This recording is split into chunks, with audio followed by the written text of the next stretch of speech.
parts of this Bible is the opinions of people that is error. We agree on that now. Yes. Thank you. Because he agreed at least. People are people. They make mistakes. People, exactly. But you have give me that, bro. Give me that. One thing you have to understand, because you're missing the point of what I'm saying. I don't think I am, but okay. Because if all of the stories match up perfectly, it's suspect in the court system, right? Right. Because so it makes more perfect sense that all of the stories are different because they're all from different perspectives. Excellent. So this is the perspectives of people. Different people from different perspectives. Thank you. That's why they're saying different things, because they weren't all at the same spot at the exact same time writing down the same thing. I'm in agreement. Lives in different places, and they all had different experiences at different times of Jesus. And some of them are wrong. Right. So some of this Bible is wrong. Depending on the event.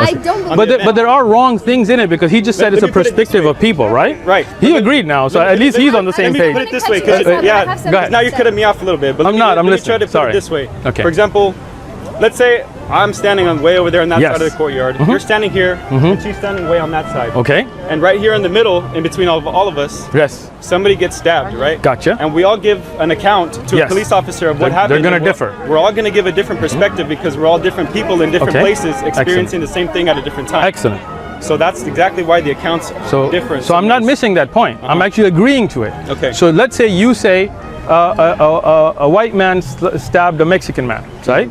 And she says an Asian man stabbed a Mexican man. And I say a black man stabbed a Mexican man. Now, the same event, we all give 3 different accounts. One of us or 2 of us is wrong, right? So I'm in agreement with you. And here in the Bible, we see different accounts. So some of them are wrong. So there are errors here from people's perspectives. But the point that you're missing is that can I finish? It all has the I'll let you finish. Yeah, but it's all the same story. Okay, so I'm going to listen to him. It's all the same story. All the points connect, even though it's a different account and different perspective. As long as it's the bigger picture that matters. Okay, is what I'm saying. I'm letting you finish. So when you have errors, then it cannot be considered the word of God, because you earlier agreed that God is perfect, he doesn't make errors. So the issue gets to be, now that you know there are different perspectives and errors, this cannot become our criteria for right and wrong, because it obviously has mistakes. Now I'm going to make an assertion to you that we have the Quran with no errors. 0. The words of God, not the words of men, not perspective, not what I saw and what he saw, and no errors in it. So why don't we make that the criteria of right and wrong, that which 0 errors? There's so many things that can point out. Please, go ahead, please. No, wait, I'm sorry. It's okay to hit your wife, first of all. Where does Allah say that? Quran 434. And plus, I don't want to be offensive. Or I'm sorry, go ahead. It's okay, go ahead, be offensive. So I want to do my research from my side, so I can, So, when we look at this, men are in charge of women. Men are qawamun ala nisa. The ayah, they are caretakers of women.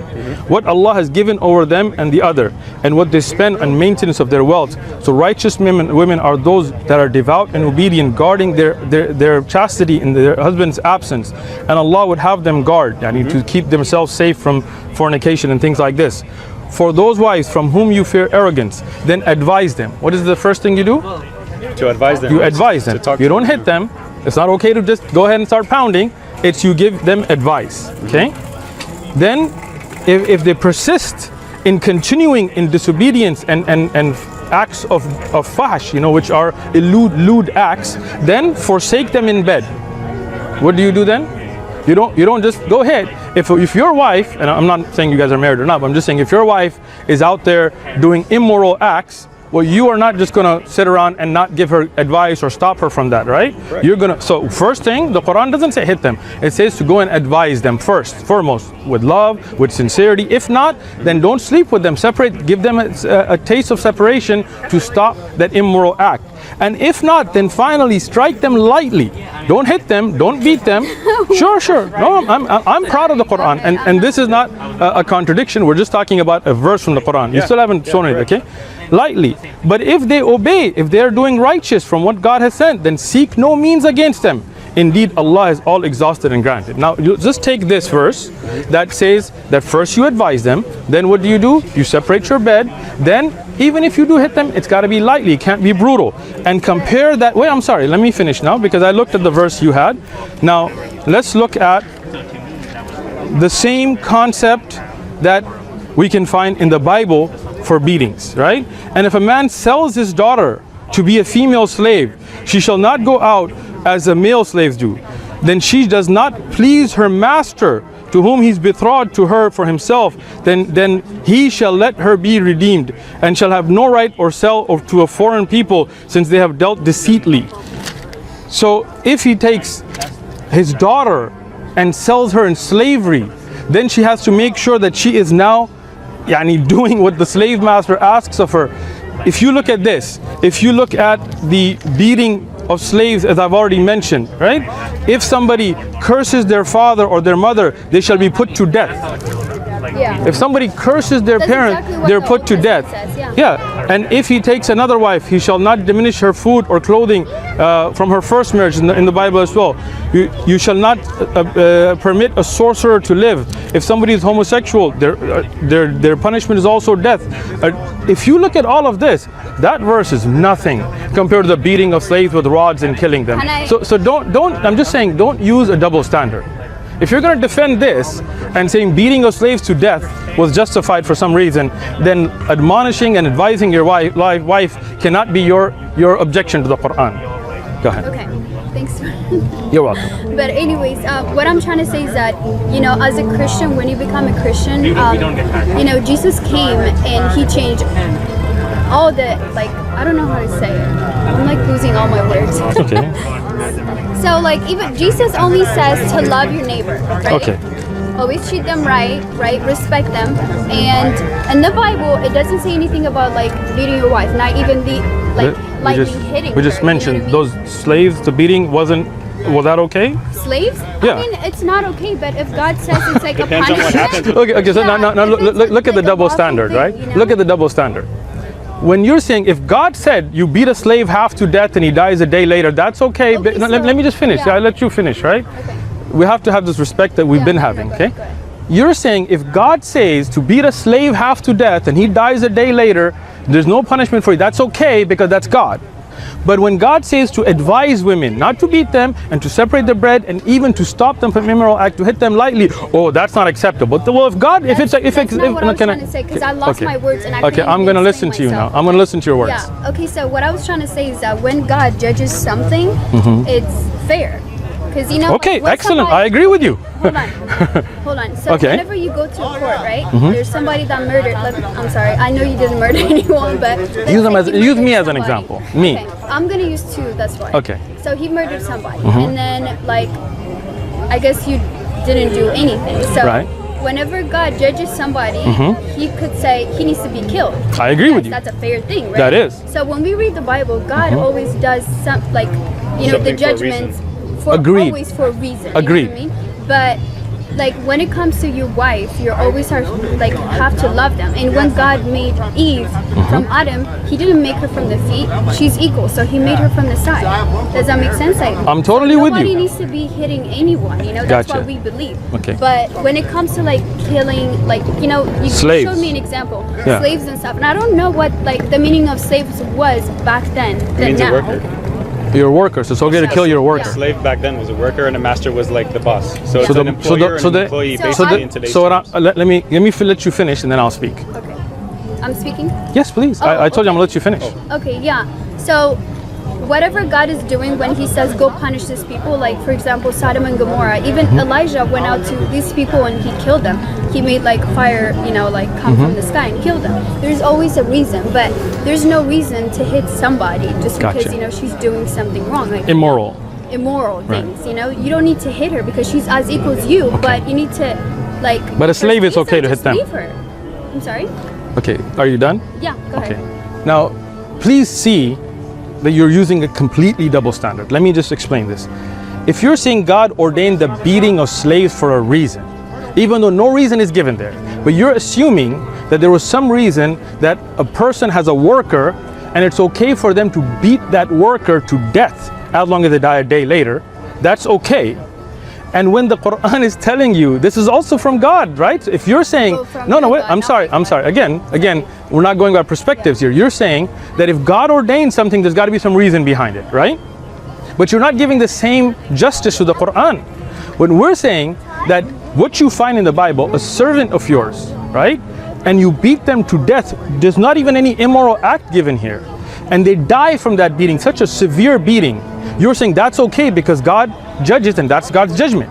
But when the Quran tells you not to beat, not to kill, none of that, tells you to admonish, and then if you have to lightly use force to stop the immoral action, you're saying, oh, that's not acceptable. You know and I know that you're using a double standard here. It's okay. I understand what you're saying, that because you're Christian, you're going to justify the Bible no matter what. Yeah, and that's wrong. Yeah. Because as a person who seeks truth, you should look at the Bible and the Quran in the same light. And then see, when you see these numeric clear contradictions that you can go home and look up, when you see different accounts of Judah, of the resurrection, of the genealogy of Jesus, different accounts that don't match. I can show you if you like. No, it's okay. Okay, so, right? So then you have already agreed, I don't know if you have yet, that there are some errors in the Bible because of perspective, right? No, I wouldn't call them errors. Oh, you just said that earlier, bro. Well, no, that's what I'm trying to tell you. You keep one of them has to be wrong, right?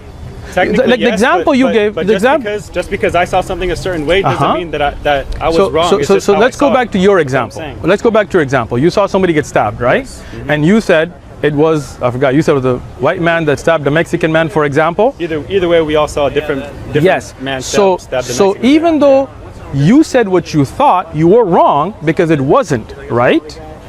Technically, yes. Yes, thank you.